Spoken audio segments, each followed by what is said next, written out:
So today, PlayStation announced they're cutting around 900 people from a number of studios. These studios include Insomniac, Naughty Dog, Guerrilla Games, and Firesprite, who they recently acquired to make Horizon Call of the Mountain, which, in case you don't know, was a launch title of PSVR 2 and the only one it actually come boxed with. And the one that really hit me hard was actually London Studios. Now, London Studios made some of the best games on PSVR. They made the PlayStation VR Worlds like demo box. I guess it was 6 games that come with PSVR. And they also made Blood and Truth, which was arguably one of the most polished games on PSVR. It wasn't like the best game in the world, but it was awesome. Like, it was one of those games that was almost like a AA title on the platform, or in terms of VR, could have been considered AAA, I guess. So I was always hoping that more of that would come for PSVR 2, but honestly, after today's news, it doesn't look like that's going to happen. If this is true, I think it is. Jim Ryan has announced it, basically, and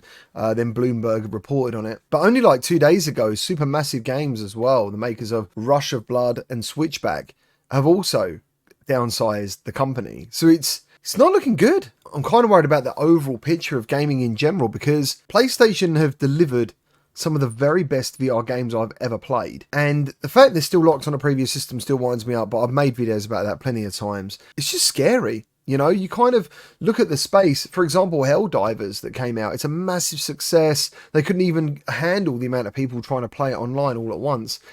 And and then suddenly this happens. Now, I'm not in the developer bubble. I work with VR developers sometimes, but, you know, because if this happens to big studios like Insomniac, who just released Spider-Man 2, which I believe got PlayStation sort of Game of the Year award. What does that mean for the rest of the developers? Naughty Dog just released The Last of Us 2 remastered.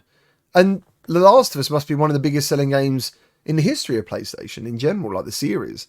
And you kind of think to yourself, like, what's happening? Are they overhiring? And then it gets to a point where it's just like critical mass. They've got more staff than they have work coming in and revenue. I don't know. I wanted to just come home today and make a fun video for you guys to watch, because I know you love my gameplay videos. I don't know. I just feel sad. You know, I feel really sad that London Studios, they sold me on VR. That's the point. They were like the second demo I ever tried in 2016 with London Heist, which was part of PlayStation VR Worlds. And that's why I just feel today is a sad day. I really hope that someone else picks these guys up. I know it's a long shot and a ridiculous shot, really, but I actually added BozTank from Meta and Meta themselves just to let them know this is happening. And I'm sure they know it's happening, but the only way I could see anyone saving this place is if someone invested in them like Meta and they considered bringing their talents to VR, because they are obviously a super talented team. It did mention that they're responsible for several recent VR games in the title. Now, I don't know what games they are, because as far as I'm concerned, London Studios haven't put out a VR game for a very long time.